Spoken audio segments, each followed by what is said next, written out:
viendra, remplis le cœur de tes bonheurs. C'est dans les dames le plein assurant, son avenir sera certain parce qu'il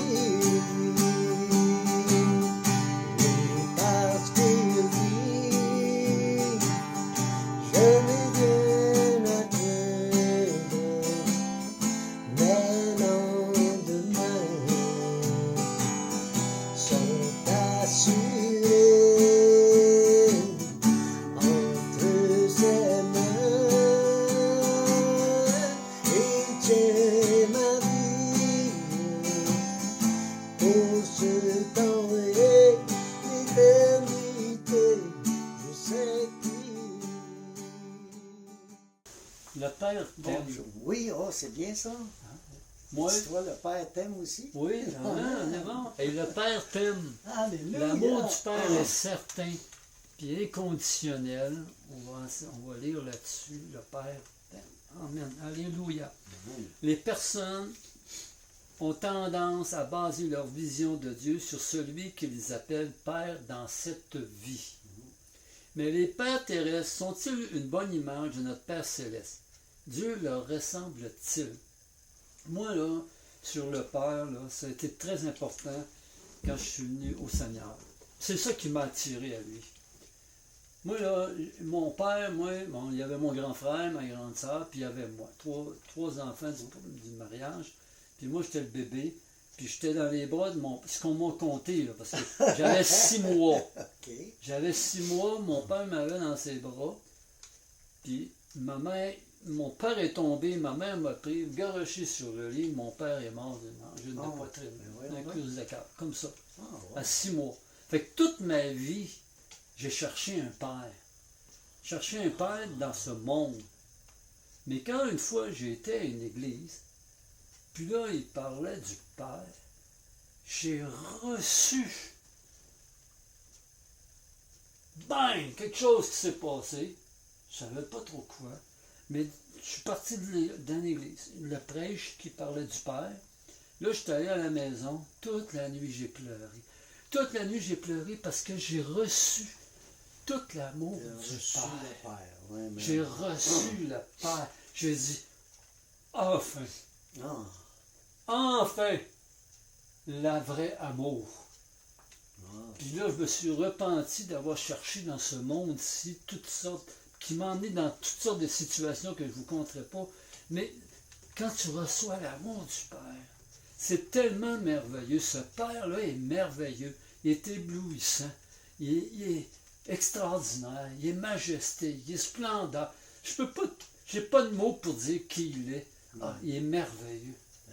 Amen. Et je vais essayer de vous l'exprimer un peu, qu'est-ce que ça veut dire par la parole de Dieu. Pour certains d'entre nous, le mot Père évoque des sentiments de confort et de sécurité. Pour d'autres, imaginer le bruit des pas de leur Père suscite un instinct de se cacher. Hein? Tu pourrais te retourner vers ton Père et dire, si Dieu te ressemble, je ne veux rien avoir à faire avec lui. Moi, j'ai vu des pères que, dans mon monde, non, là, c'est pas le bon, lui, là, c'est pas la bonne expérience, c'est pas le bon exemple pour moi du père, tu sais. Quand tu cherches un père, tu cherches le meilleur, tu cherches pas, tu sais. Quand tu as ton père qui est là, mais tout ça, mais il va être le meilleur pour toi parce qu'il t'a conçu, puis il t'aime. Alors, quand nous parlons de Dieu le Père, ce sont nos esprits et non nos émotions qui doivent dominer. Nous devons faire une nette distinction entre notre Père terrestre et notre Père céleste. Le Saint-Esprit utilisera la Bible et non de nos sentiments ou de nos expériences terrestres pour nous guider dans la compréhension de ce que signifie Dieu le Père.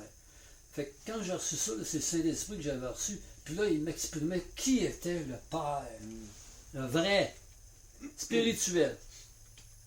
Considère la demande de Moïse dans le livre de l'Exode et applique-la lorsque tu cherches dans les Écritures les qualités paternelles de Dieu.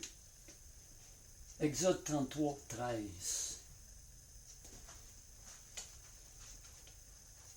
Maintenant, si j'ai trouvé grâce à tes yeux, fais-moi connaître tes voies. Alors je te connaîtrai, je te trouverai encore grâce à tes yeux. Considère que cette nation est ton peuple. Dans les passages qui suivent la demande de Moïse, Dieu répond en révélant pas moins de 14 traits paternels le concernant Dieu le Père, dont chacun est amplifié dans de nombreux autres endroits de la Bible. Ces traits de caractère servent de merveilleux modèles pour les pères ici-bas et pour les enfants qui n'ont pas connu de père, pour les orphelins, etc. Ces orphelins, voici un père merveilleux. Ils ne sont cependant... Les traits de caractère servent de merveilleux pères pour les pères ici-bas et les orphelins. Ils ne sont cependant pas destinés que nous nous sentions coupables parce que nous avons honte de nos performances. Au contraire, ils doivent encourager tous les enfants de Dieu avec la merveilleuse nouvelle de notre Père parfait qui nous chérit, nous valorise et nous adore. Père, je prie pour que toute la fausse idée que j'ai de toi soit balayée par la vérité de ta parole. Amen. Je veux te connaître et apprendre à ton sujet d'une manière rationnelle, exempte d'émotions trompeuses, éclaire mon esprit et que ton esprit puisse me conduire à la vérité. Amen. Dans Moïse 33,13, il dit, Amen. Et maintenant, puisque tu es bon pour moi, fais-moi connaître ce que tu veux. Et ainsi je te connaîtrai vraiment et je profiterai pleinement de ta bonté. N'oublie pas que ce peuple, c'est ton peuple. Amen. Alléluia. Gloire à toi, Seigneur. Amen. Alors, ouais, tu vas chercher Sophonie 3,17. Sophonie, on va pas souvent là-dedans. Hein? Sophonie. Amen. Ma présence t'accompagnera. Premier trait de caractère, la présence de Dieu dans ta vie. La toute première qualité paternelle de Dieu, dans le livre de l'Exode, comme on l'a lu, est la plus importante de toute relation, c'est sa présence. Tu sais, un père qui n'est pas là, qui n'est pas toujours là dans le monde, parce qu'il va travailler, etc. Ou un père que tu n'as pas connu, tu es orphelin. Ou tu es adopté par une famille, il y a un père, mais c'est pas vraiment ou avec des pères que tu as connus, mais tu n'as pas trouvé de relation paternelle. Tu sais, tu n'as pas plein. C'est pas le vrai père de ton sang. Là. Oui, mais même si le père de ton sang, des fois, la relation ne se fait pas, c'est un père froid. Ou, oui. parce que ces pères, les pères dans le monde, ils ont appris des pères des autres dans le monde. Ouais. C'est pas un père qui a appris de Dieu. Comprends-tu? Mais un père chrétien qui apprend de Dieu peut donner beaucoup plus qu'un père dans le monde à ses enfants. Parce qu'il comprend l'amour. Tu as reçu l'amour. Puis dans l'ancien, dans nos parents, Ouais. il y avait bien de la misère à dire je t'aime. Ouais. De nous aimer, de dire qui nous aime. Ouais. On ne savait pas ça beaucoup. Non, pas beaucoup. Il n'y avait pas le temps. Il fallait qu'il travaille, il y a la famille, puis ça, la femme, etc. L'Éternel répondit, je marcherai moi-même avec toi et je te donnerai du repos. Exode 3, 33, 14. On va le relire. Tu liras. Là, j'étais Sophonie. Ah, ok. On passait tout droit. Lorsque Moïse a voulu savoir qui l'accompagnerait, Dieu a répondu, je marcherai avec toi. Nous retrouvons cette promesse tout au long de l'Écriture. Où que tu ailles, Dieu sera là. De Genèse à Apocalypse, dans toute la parole, dans tous les prophètes, dans tous les livres, les 66 livres de la Bible, Dieu répond la même chose. Je serai avec toi. Mon père, comme là, je vais donner un exemple, mon père voyageait beaucoup quand j'étais enfant. Lorsque nous vivions en Angleterre, il lui arrivait de séjourner aux États-Unis. Tu sais, c'est loin, puis tout ça. Amen. Durant les périodes d'absence de mon père, ma mère m'a fait prendre conscience de la paternité de Dieu.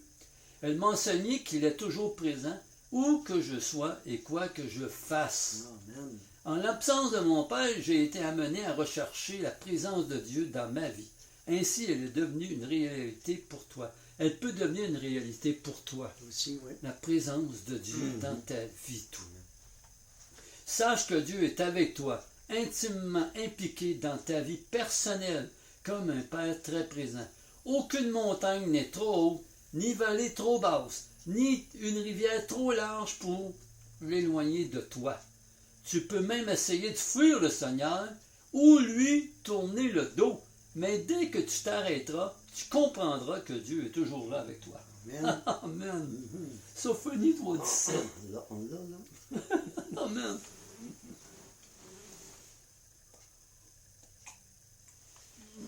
L'Éternel, ton Dieu, est au milieu de toi comme un héros qui sauve. Il fera de toi sa plus grande joie. Il gardera le silence dans son amour. Il aura pour toi des transports d'allégresse. Amen. Oui. Il a pour toi. Oui. Hey, il a pour toi, milieu pour de- moi, les transports Amen. d'allégresse, une grande joie. Là, là, Amen. comme un héros. Comme non seulement Dieu est avec toi, mais il se réjouit en plus d'être avec toi. Amen. Il désire t'exprimer son amour de toutes les manières possibles. Seigneur, merci pour ta présence immuable. Yes. Merci de m'aimer si profondément et de promettre de ne jamais m'abandonner. S'il te plaît, aide-moi à me le rappeler en tout temps. Amen. Alléluia. Osée 11. C'est 11 ans. Il est un réconfort. Amen. Pas de suite. Ok. Tu nous as créés pour toi, Seigneur, et nos cœurs sont agités jusqu'à ce qu'ils se reposent en toi. Amen. La vie est un combat, tout le monde te le dira. Peu importe l'endroit où nous nous retrouvons, nous affrontons une multitude de problèmes, de difficultés, qu'ils soient financiers, émotionnels, physiques, etc. Et pour que chaque problème que nous rencontrons, les solutions proposées ne manquent pas. On entend fréquemment de nos pères terrestres des expressions du style « Débrouille-toi, tout seul, et mets la main à la pâte. » Ah, Mais contrairement à ces deux positions, notre Père Céleste nous dit une chose qui englobe tous les problèmes que nous pourrions affronter. Dans Exode 33,14 qu'on a lu, l'Éternel dit, je marcherai moi-même avec toi et je te donnerai du repos. Dieu nous donnera du repos. Certains d'entre nous ont été poussés jusqu'à l'épuisement mental et physique par leur propre père ou par les gens du monde, etc. Oui, Dieu le Père est différent. Il nous réconforte. Oui, il a des projets à nous confier et ces derniers sont très importants. Les Écritures précisent que ces projets sont réalisés en comptant sur la force de Dieu qui agit à travers nous, plutôt qu'en utilisant notre propre force pour essayer de réaliser des projets à sa place. On va répéter. Les Écritures précisent que ces projets sont réalisés en comptant sur la force de Dieu qui agit au travers de nous, plutôt qu'en utilisant notre propre force pour essayer de réaliser des projets à sa place. Il dit, c'est moi qui guidai les pas d'Éphraïm, le soutenant par ses bras. Osée, 11, 3, 4. 11, 3, 4. C'est moi qui guidais les pas d'Éphraïm, le soutenant par ses bras, et ils n'ont pas vu que je les guérissais. Amen. Je les tirai avec des liens d'humanité, avec des cordages d'amour. Je fus pour eux comme celui qui aurait relâché le joug près de leur bouche, et je leur présentai de la nourriture. Amen. Hein? Hey, cordage, Oui. assez beau. Hein? Tiré de ces liens d'humilité. Dans ce passage d'Osée, nous voyons que non seulement Dieu se charge de nos fardeaux, mais qu'il veut les porter à cause de son amour infini pour nous. Il ne connaît pas de limite à ce qu'il est capable de gérer, ni à ce qu'il fera pour toi. Cela soulève une question aussi assez profonde. Contre quoi t'es-tu battu par tes propres forces au lieu de t'en remettre au Père qui t'aime? Amen. Il faut s'en remettre au Père. Et nous. Prière. Père, prends les fardeaux que je me suis imposés. Je ne peux pas m'attaquer à ces problèmes-là tout seul. Je te remets ce que j'ai essayé de résoudre par moi-même. Je renonce à essayer seul, je me fie à ta force afin de pouvoir me reposer constamment sur ton réconfort. Amen. C'est bon. Amen, amen, amen, amen.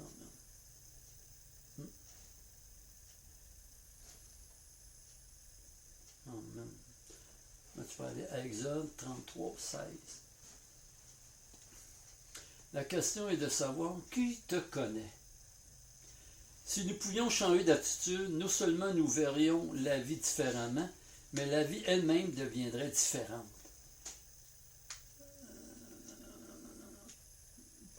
Il y a des années, un petit témoignage, il y a des années de cela, j'ai eu à célébrer quelqu'un a célébré une cérémonie. Ce fut une grande manifestation.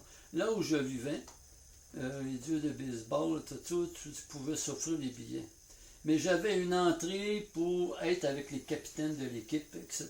OK? J'étais même autorisé à parler avec les joueurs face à face, etc. Elle pouvait, parce qu'elle connaissait le propriétaire, le mentor. J'ai partagé les enseignements bibliques avec l'ensemble du groupe et ils m'ont écouté. Tout cela grâce à la personne, Paul. Il m'a hissé à un niveau différent aux yeux de ces athlètes extraordinaires. Ils étaient prêts à m'écouter en raison de ma relation avec lui. Non, avec le gars. Avec le monsieur qui a laissé le responsable. Oui, okay. Parce que c'était lui le mentor de l'équipe. Fait que là, il a dit oui, vas-y, tout. À cause du mentor, ils l'ont écouté. Amen. Les événements se sont déroulés d'une manière similaire avec Dieu et les Israélites. Exode 33, 16. Comment ça l'a? Fait 13, 14. Comment ça 13? Maintenant, si j'ai trouvé grâce à tes yeux, fais-moi connaître tes voies, alors je te connaîtrai, je te retrouverai encore grâce à tes yeux. Considère que cette nation est ton peuple. L'Éternel répondit, je marcherai moi-même avec toi et je te donnerai du repos. Moïse lui dit, si tu ne marches pas toi-même avec nous, ne nous fais pas partir d'ici. Comment sera-t-il donc certain que j'ai trouvé grâce à tes yeux, moi et ton peuple? Ne serait-ce pas quand tu marcheras avec nous et quand nous serons distingués, moi et ton peuple, de tous les peuples qui sont sur la face de terre? Amen. De la terre. Dieu le Père fait de même pour nous. Sa présence dans nos vies nous distingue des autres. Ainsi, il nous différencie. En tant que ses enfants, nous sommes spirituellement changés et uniques dans ce monde. Et cela rend notre vie unique. La vie véritable en Christ, c'est ce qui rend notre message attrayant pour ceux qui sont en quête de sens et de vérité. Père, je te prie d'élever mon style de vie de manière à ce que je sois différent du monde. Permets-moi de montrer ce qu'est la vie en toi, afin que d'autres puissent connaître ta grandeur. Amen. Amen. Amen. Fait qu'on a vu trois choses jusqu'à date. Oui. Un, c'est l'amour du Père. C'est ça. C'est que Dieu est toujours avec nous. Oui. Tout le temps, en présence, dans sa présence. Après ça, c'est sa présence, il nous réconforte, son réconfort. Après ça, il est omniprésent. Après ça, là, on était là. Là, on va là. La question est de savoir qui te connaît. Ça, on l'a fait. Oui. Amen. Amen. Amen. OK. Exode 33, 16, 17.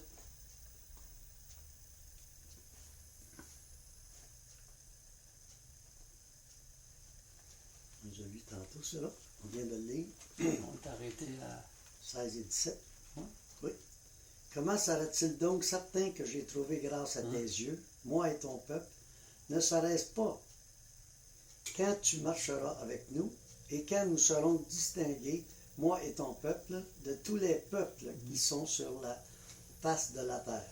L'Éternel dit à Moïse, je ferai ce que tu me demandes, car tu as trouvé grâce à mes yeux et je te connais par ton nom. Psaume 50. Excusez. La parfaite provision. Oh. Dieu est provision. Si Dieu possède tout, il sait tout. S'il nous aime et s'il est parfait et saint dans tout ce qu'il fait, alors tout ce qu'il donne et tout ce qu'il retient peut être reconnu à juste titre comme un beau cadeau, un bon cadeau de sa part, même si nous sommes incapables de le voir. Parfois, les gens placent des attentes déraisonnables en Dieu. Ils attendent des choses qu'il n'a jamais promises et se sentent frustrés s'ils ne les obtiennent pas à l'instant. Mais Dieu ne nous donne pas tout ce que nous voulons. Il nous donne ce dont nous avons besoin. Moïse était conscient du grand besoin que lui et les Israélites avaient de la présence de Dieu. Ce n'était pas seulement un désir. Moïse savait que c'était une nécessité. On l'a lu. Comment sera-t-on que tu es satisfait de moi et de ton peuple si tu ne viens pas avec nous? Amen. Dieu savait que la demande de Moïse reflétait un besoin réel pour leur mission, sa présence. Dieu a donc dit qu'il le ferait, et il a pourvu à leurs besoins parce qu'il est le pourvoyeur parfait. Voici pourquoi. Psaume 50. Oui. 10-12. Oh, excuse, 10-12. Si j'avais faim, je ne te le dirais pas, car le monde est à moi et tout ce qu'il renferme. Est-ce que je mange la chair des taureaux? Est-ce que je bois le sang des boucs? Offre pour sacrifice à Dieu des actions de grâce et accomplis tes vœux vers le Très-Haut. Envers le Très-Haut. Puis dans Actes 14, là, toi tu vas aller chercher Matthieu 6, 31, 32. Dans Actes 14, 16, 17, Dieu est généreux. Et dans Matthieu 6, 31, 32, ne vous inquiétez donc point et ne dites pas que mangerons-nous, que boirons-nous, de quoi serons-nous vêtus? Car toutes ces choses, ce sont les païens qui les recherchent. Votre Père céleste sait ce que vous avez besoin.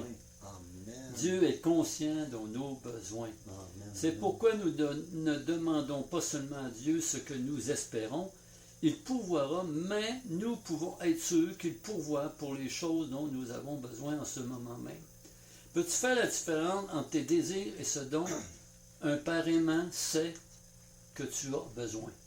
Crois-tu que Dieu pourvoit en ce moment même à tout ce dont tu as véritablement besoin? Amen. Tout comme il le fera à l'avenir? Dieu, merci de pouvoir pourvoir de tout ce dont j'ai besoin aujourd'hui. Je prie pour que tu fasses la différence entre ce que je veux et ce dont j'ai réellement besoin. Merci pour ta promesse de pourvoir pour mon futur, comme tu l'as fait hier et avant-hier et maintenant. Et pour demain aussi. Amen.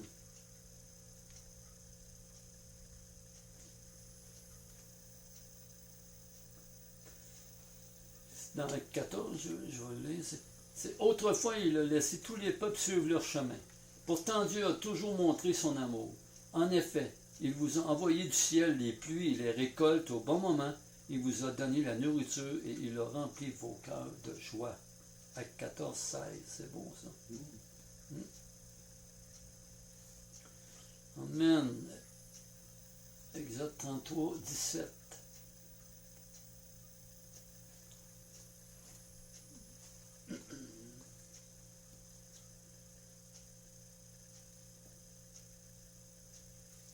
L'Éternel dit à Moïse, je ferai ce que tu me demandes, car tu as trouvé grâce à mes yeux, et je te connais par ton nom.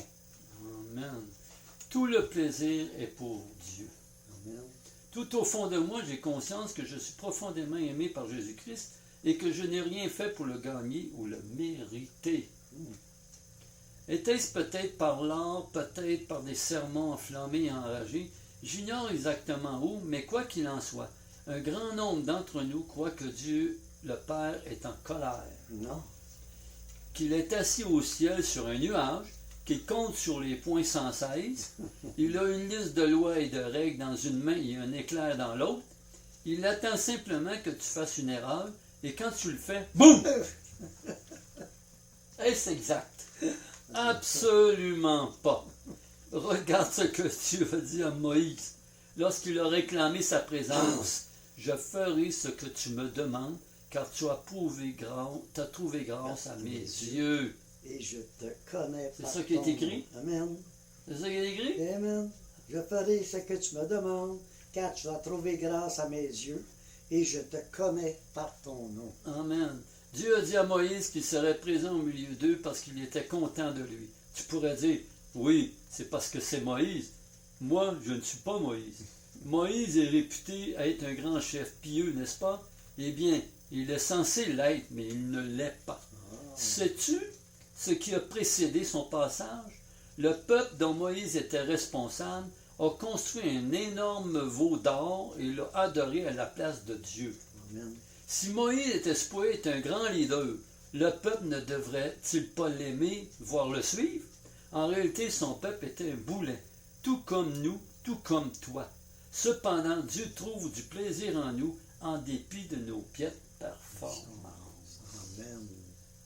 Prière, Seigneur, il est si difficile de comprendre alors même que l'humanité est brisée. Tu continues à nous aimer, même dans les pires moments. Alléluia. Je te remercie de me trouver agréable à tes yeux, en Christ, là où le monde ne voit que l'échec. Amen. Amen.